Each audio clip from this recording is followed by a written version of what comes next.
Իսկական վարչապետի կաբինետում կանցկացնենք։ Պարոն Կարապետյան, վերահաշվարկից ինչ սպասելիքներ ունեք։ Ինչ։ Ոնց եք հասնելու դրան, որ դուք վարչապետի կաբինետում անցկացնեք։ Ինչ քայլեր եք պատրաստվում անել։ Որտեղ Փաշինյանն էլ չի ախտել։ Դե հիմա Մենք էլ չենք ախտել, ինքն էլ չի ախտել։ Ես Ես ասեցի այն օրը հիշում եք, որ Հայաստանին պետք է լեգիտիմ իշխանություն։ Ինքը չապահովեց դա։ Հիմա ինքը թոս փչած իշխանություն։ Ընտրությունները կեղծված են, ձեր քաղաքական գնահատականը ինչպիսին է, թե ոչ։ Ընտրությունները ամբողջությամբ տապալված են, համ կեղծված են, համ տերորի տակ ընտրություններ չեն անցկացնում։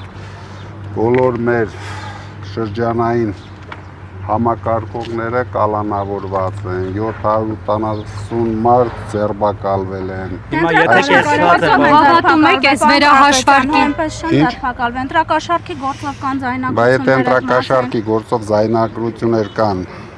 ինչի համար են 50-700 մարդ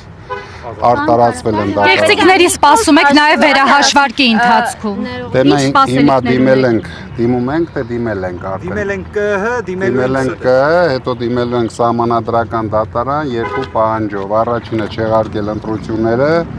երկրորդը նշանակել երկրորդ տուր։ Եթե ինքը վստահ իր վրա որ հաղթել է, ավելի ճիշտ կլինի երկրորդ փուլով կորոշենք հաղթել են թե չէ։ Ընտրությունների արդյունքների հետ, որովհետև դրսում պայքար չկա։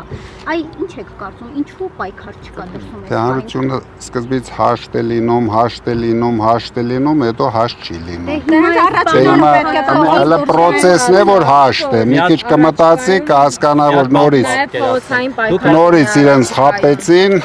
հետո հաշտ չի լինի։ Պարոն Կարապետյան, դուք ասում եք, որ կեղծված են ընտրությունները, դա ձեր քաղաքական գնահատականն է կարծում եմ։ Եթե կեղծված են ու եթե